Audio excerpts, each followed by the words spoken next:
Magandang umaga po kapamilya, ito po si Father J-Boy at tayo na po at magkape at pandasal. Paano ba binubuo ang tiwala ng tao sa atin? Simple lamang, magpakita.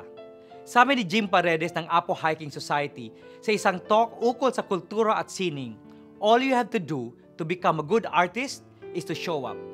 Mag-ensayo ng regular, may inspirasyon man o wala. Ganito din binubuo ang tiwala, magpakita sa kapwa, makipagkapwa, may gana man o wala, busy man o hindi. At dahil dito, kailangan magparamdam.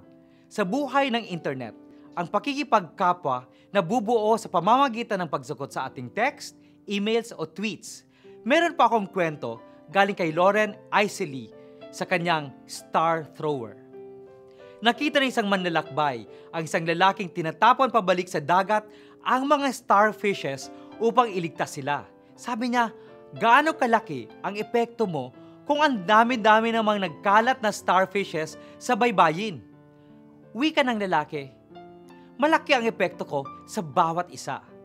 Maaring hindi malaki tingnan ang pagsagot sa maraming text, ngunit malaking bagay ito sa nag-text sa iyo. Pagdasal nating huwag kalimutang magparamdam sa ating kapwa. Magandang umaga po.